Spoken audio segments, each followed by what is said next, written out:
Welcome to Hollywood Graveyard, where we set out to remember and celebrate the lives of those who lived to entertain us by visiting their final resting places. Today we continue our tour of Holy Cross Cemetery, where we'll find such stars as John Candy, Ray Bolger, Mary Astor, and many more. Join us, won't you?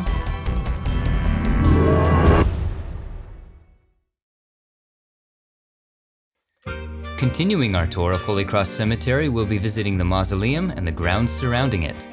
There's nothing grim or doleful about this mausoleum. The art is bright and colorful, modern and full of life. In addition to marble wall crypts, there are also glass niches, all adorned with Catholic symbolism. There are also several open-air courtyards on the north side of the mausoleum. If you haven't done so already, be sure to check out Part 1. Picking up where we left off at Part 1, we make our way over to the mausoleum. We'll begin our tour on the lawn just south of the mausoleum in Section P. Several spaces in from the road, right at the base of a tree, is Hayden Rorke. He was a popular television actor during the 60s and is best remembered as comedic foil Dr. Bellows on I Dream of Jeannie, who was never quite able to figure out what was going on with Tony and Jeannie. Make it snow. Dr. Bellows, honestly, try. Snow.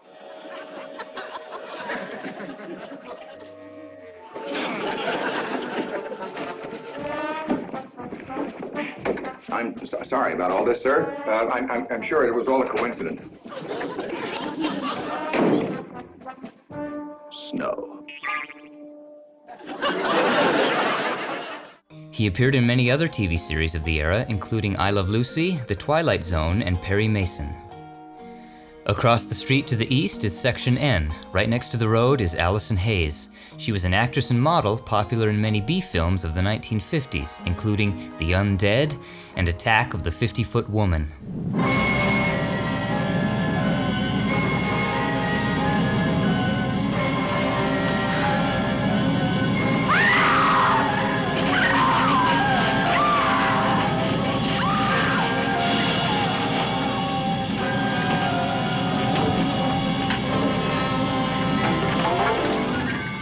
Attack of the 50-Foot Woman, incredibly huge, with incredible desires for love and vengeance.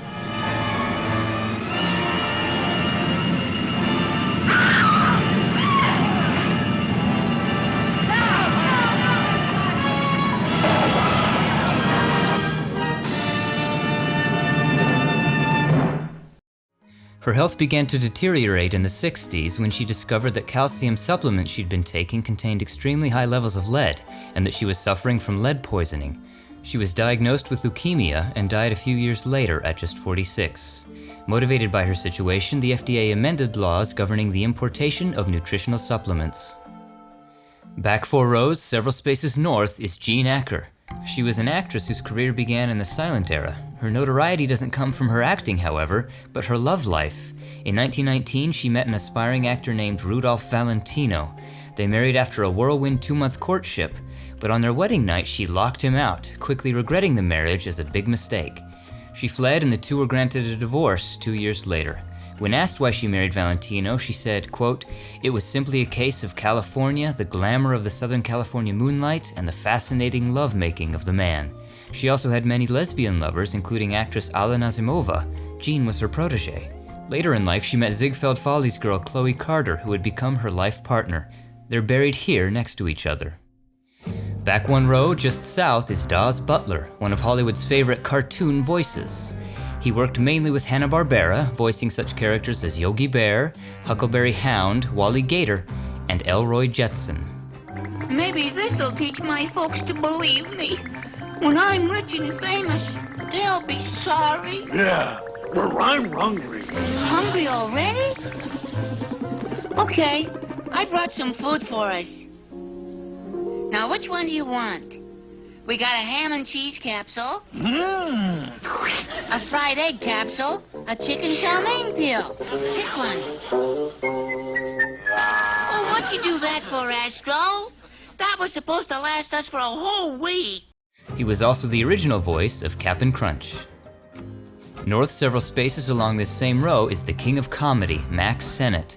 In 1912, he formed the Keystone Film Company, the leading comedy studio of the era, which helped launch the careers of stars like Mabel Normand, Charlie Chaplin, Fatty Arbuckle, Ben Turpin, Gloria Swanson, and more. Sennett was an innovator of the slapstick style of comedy. He also acted in many of his films. Here he is with Fatty Arbuckle watching a movie starring Mabel Normand, not quite able to grasp the illusion of what he was seeing on screen.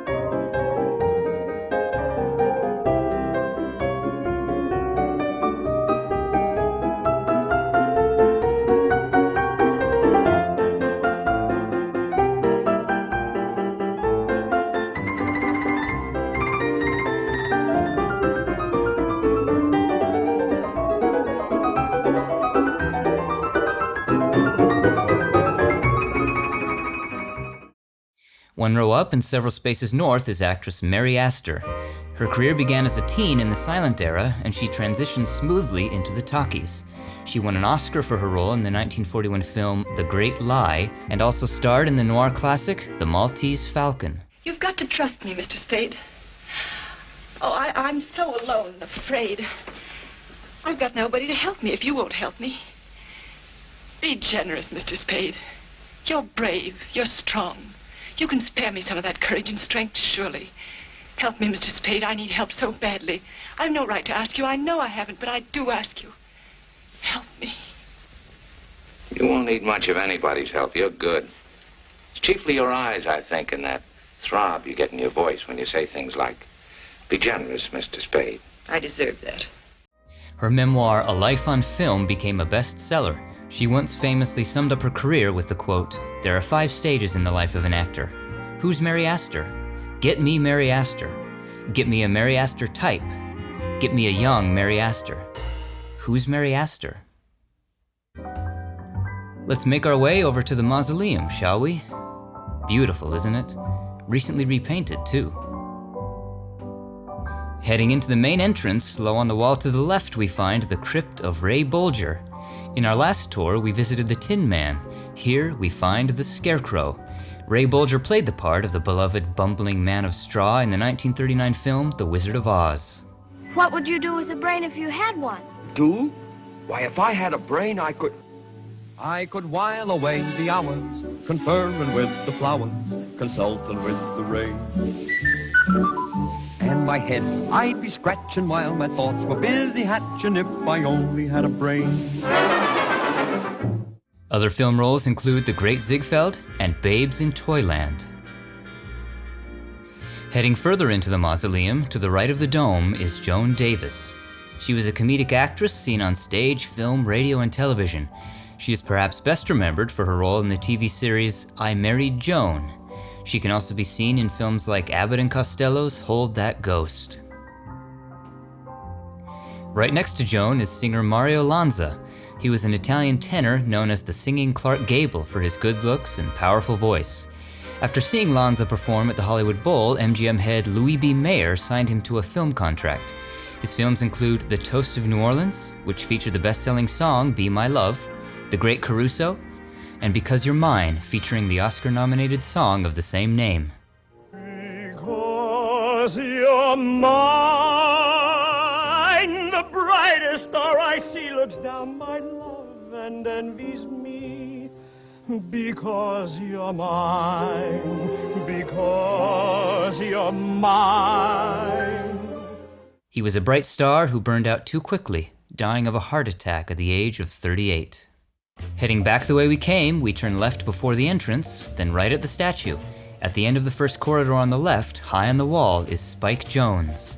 He was a musician whose band, Spike Jones and his City Slickers, specialized in satirical and comedic arrangements of popular and classical songs, accompanied by cowbells, car horns, tin cans, gunshots, and more. I'll bet you've never heard Tchaikovsky quite like this before.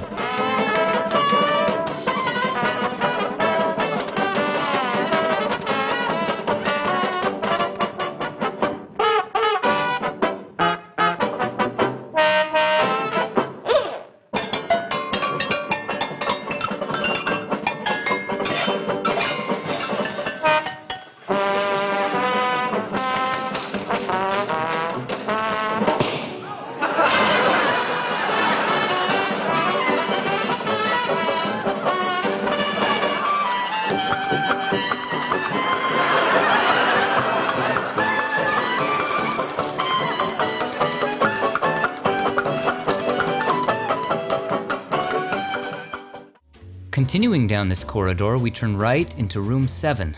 High on the left wall is John Candy, one of the most beloved comedians of the 20th century. He was born in Canada and rose to prominence on the popular sketch comedy series SCTV.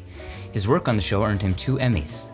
He soon made his way to Hollywood, landing small roles in films like 1941.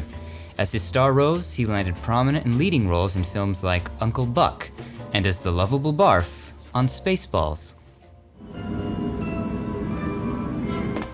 What was that? Never mind that. What was that? Hi! Who are you? Barf! Not in here, mister. This is a Mercedes. Nah, that's my name. Barf. Barf? What are you? I'm a Mog. Half man, half dog. I'm my own best friend. He was in the midst of filming Wagons East when he died quite suddenly of a heart attack in Mexico. He was just 43. 2 spaces down from John is Hollywood's favorite dad, Fred MacMurray. He is perhaps best remembered for his role in My 3 Sons, one of television's longest-running sitcoms. MacMurray played a single widower raising his 3 sons, a revolutionary concept at the time when the nuclear family was the norm on television. In order to work around his schedule, the series was shot out of sequence, with all of MacMurray's scenes shot in a block, and all the other scenes shot later.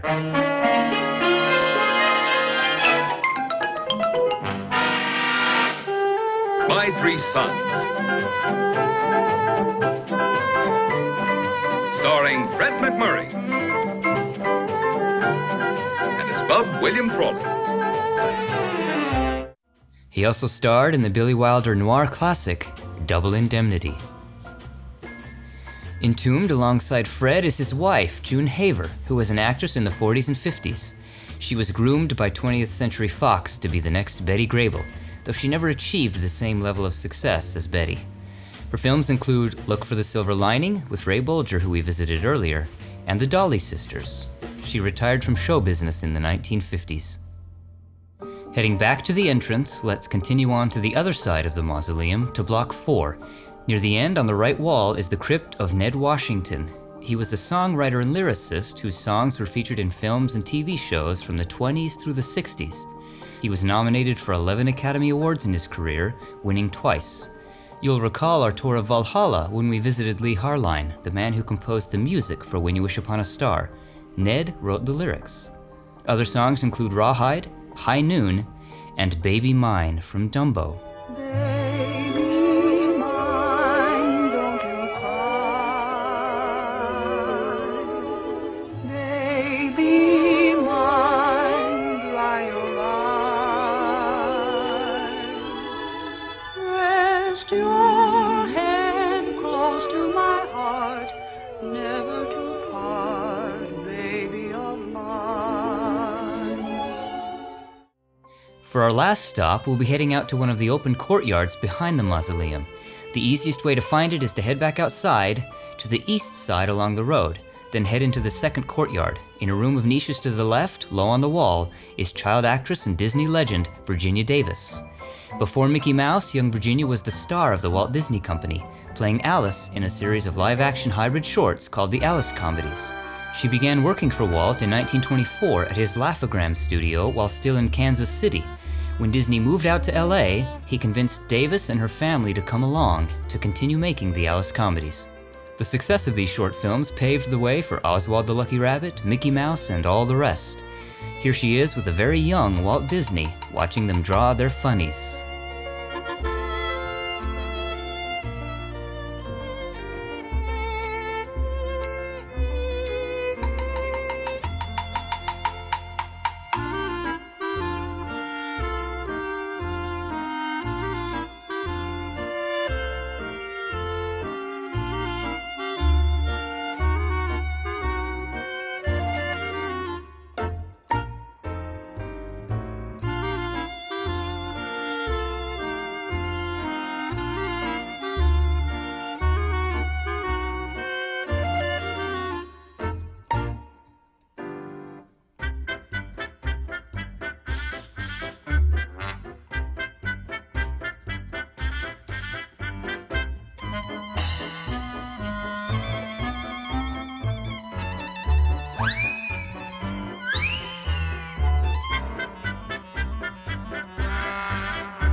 And that concludes our tour. What are some of your favorite memories of the stars we visited today? Share them in the comments below, and be sure to like, share, and subscribe for more famous grave tours. Thanks for watching. We'll see you on the next one. Did you guys notice that golf cart parked in the mausoleum? What you've heard about LA is true. A good parking space is nearly impossible to find.